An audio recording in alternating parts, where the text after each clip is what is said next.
Goeiemôre al julle mooi mense, hoe gaan dit vandag met julle almal? Ek hoop dit gaan baie goed met elkeen van julle. My naam is Olga en welkom terug by my kanaal. As julle nie te sien, baie welkom, ek is bly om julle hier te hê. So vandag is dit die 19de Maart en ons gaan aangaan met Sarah Young se daaglikse gewyde van Jesus luister. So kom ek sien wat se versies ons vandag moet saam lees. Die eerste een is Psalm 18 vers 30. Psalm 18 vers 30. Dan het ons Psalm 91 vers 11 en 12. Psalm 91 vers 11 en 12. Dan het ons 2 Korintiërs 5 vers 7. 2 Korintiërs 5 vers 7. So gaan kry julle Bybels, maak dit oop en dan lees ons gou saam en ek sien julle nou daar. Reg, so nou dat ons Bybels oop is by Psalm 18 vers 30 kom ons lees.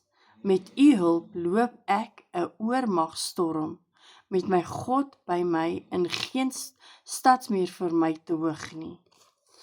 Dan is dit Psalm 91 vers 11 en 12. Hy sal sy engele opdrag gee om jou te beskerm waar jy ook al gaan. Op hulle hande sal hulle jou dra, sodat jy nie jou voet teen 'n klip sal stamp nie.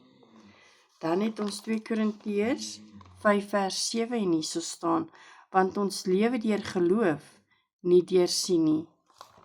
Dis wat die Bybel sê, so kom ons sien wat sê Sarah Young vir ons vandag. Verhewe Jesus, help my om u een tree op beslag te volg. Ek weet dit is al wat u van my vra. Om die waarheid te sê, ek besef die enigste manier waarop ek deur die fisiese wêreld kan beweeg, is om letterlik een tree op beslag te gee. Wanneer ek egter in die toekoms inkyk, sien ek hoe hoë berge wat in die verte opdoen en ek wonder hoe ek daardie kraanse gaan uitklim. Intussen, omdat ek nie kyk waar ek moet trap nie, struikel ek op die maklikste pad waarop u my tans lei. Terwyl u my help om weer op te staan, vertel ek vir u hoe bekommerd ek is oor die kraans op die pad vorentoe. U herinner my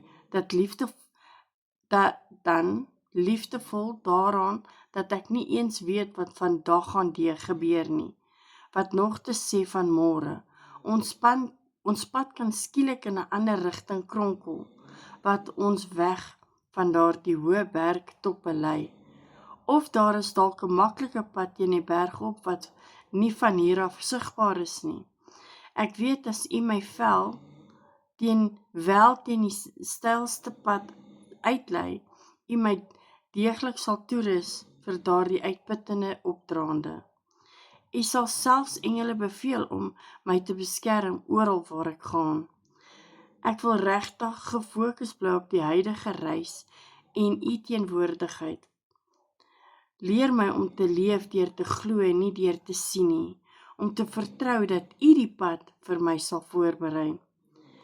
In u barmhartige naam Jesus. Amen.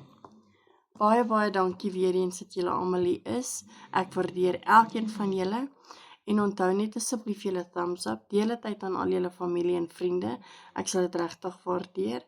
En julle mense onthou, as julle enige gebed toevra het, sit dit asseblief in die comment section en dan bid ons almal vir julle saam. En onthou net, almal in die lewe het 'n bietjie liefde en Jesus nodig. Ek sien julle almal weer môre. Bye mense.